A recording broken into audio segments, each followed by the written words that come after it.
যেটাকে আমরা জাফলং বলি, এবং বাকি ছয়টাতেও সরকার যেহেতু বলেছিল পাথর উত্তোলন করা হবে না, সেই জন্য বন্ধ ছিল। এবং সরকারকে এই কথাটা বলাতে, রাজনৈতিক সদিচ্ছাটা আনতে, মামলা মোকদ্দমা থেকে নিয়ে শুরু করে অ্যাডভোকেসি পর্যন্ত সবই করা হয়েছিল, যার সকল দায়ের কাগজ সংরক্ষিত আছে। এক পর্যায়ে সরকার বললো যে এটা বন্ধ থাকবে। তারপরে এটা খুলে দেওয়ার জন্য তো কাউন্টার অ্যাডভোকেসি চলতেই থাকে, কিন্তু সেই কাউন্টার অ্যাডভোকেসিও ব্যর্থ করা হলো।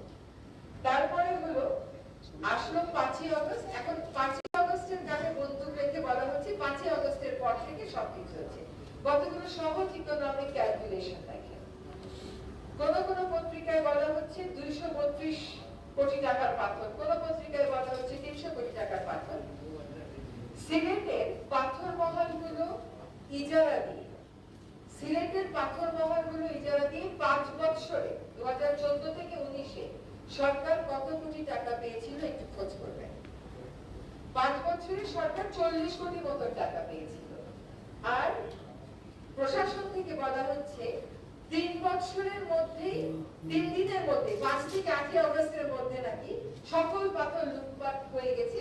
সেগুলোর দাম বলা হচ্ছে 500 কোটি, 300 কোটি, কেউ বলছে 1000 কোটি।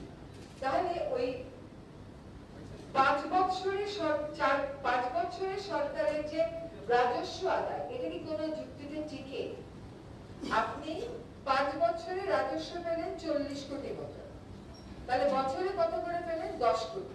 আরো 3 দিনে লুটপাট করে নিল কত কোটি? তারপরে যে পরিমাণ পাথরের মূল্য, তার সাথে সামঞ্জস্য রেখে কোনোদিন ওইটা রাজস্বটা আদায় করা হচ্ছে না। হয়তো একটা লুটেরা গোষ্ঠী তো আমরাই সৃষ্টি করে যাচ্ছি। এখন দেশের পাথরে 6% কেবলমাত্র আসে দেশের অভ্যন্তরীণ সূত্র থেকে। এটা আমরা কেমন করে জানলাম? বহুবার লেখালেখির পরেও কেউ আমাদেরকে দিতে পারলো না। একসময় সিলেটে একজন ডিসি ছিলেন, উনি এটার বিরুদ্ধে অবস্থান নিয়েছিলেন।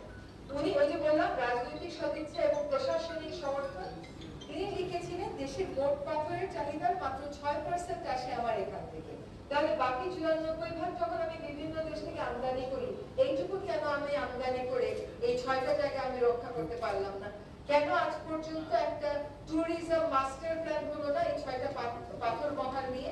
কেন এখানে আমি ট্যুরিজম ডেভেলপ করতে পারলাম না? এটা আমাদের পাশে যিনি যোগেশ আছে, উনার দেশে মনোকামনা বলে একটা জায়গা আছে, সেখানে কিন্তু উনারা এইরকমই একটা প্রাকৃতিক আবহে সুন্দর ট্যুরিজম করে ফেলেছেন। আমাদের সীমান্তের ওই পারেও কিন্তু এরকম জায়গাগুলো সংরক্ষিত। এখন সাদা পাথরে আমরা পক্ষ ঝকড়াম ধরে নেন, ওই 4 বছর মামলা মোকদ্দমা অ্যাডভোকেসি সরকারের সিদ্ধান্ত, এই সমস্ত কারণে বন্ধ ছিল। তারপরে আইন শৃঙ্খলা পরিস্থিতি আমরা সকলেই জানি যে আগস্ট থেকে নভেম্বর পর্যন্ত কিরকম ছিল। তারপরেও কিন্তু প্রতিনিয়ত পাথর কিন্তু আসলে আমার মন্ত্রণালয়ের বিষয় না। আমি পরিবেশ করি বলে এই দায়টা আমি নিয়েছি, দায়িত্বটা আমি নিয়েছি। দায়টা নিতে পারছি না, দায়িত্বটা নিয়েছি। আমি কিন্তু সংশ্লিষ্ট মন্ত্রণালয়ে নিজে গেছি, এবং মন্ত্রণালয়ের যিনি উপদেষ্টা, উনি তাৎক্ষণিকভাবে সমর্থন দিয়ে বলেছেন যে এগুলো সবগুলো থেকে ইজারা দেয়া যাবে, এরকম লিস্ট থেকে এগুলোকে সর করিয়ে দিতে হবে।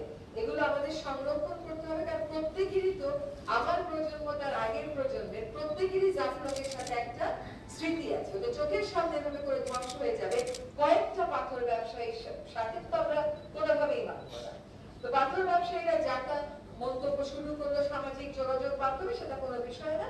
বিষয় হলো আমরা দুই উপদেষ্টা গেলাম পাশে, আপনারা আর কোনোদিন কোন উপদেষ্টারা পাথর তোলা বন্ধ করতে স্পটে গেছেন এটা দেখেছেন বলে আমার জানা নেই। আমরা ওখান থেকে চলে আসার পরে বেশ শক্ত অভিযান শুরু হলো। যে সমস্ত পাথর ভাঙার কারখানায় বিদ্যুৎ সংযোগ ছিল, বিদ্যুৎ লাইনগুলো কেটে দেওয়া হলো। তারপরে সর্বদলীয় ঐক্যের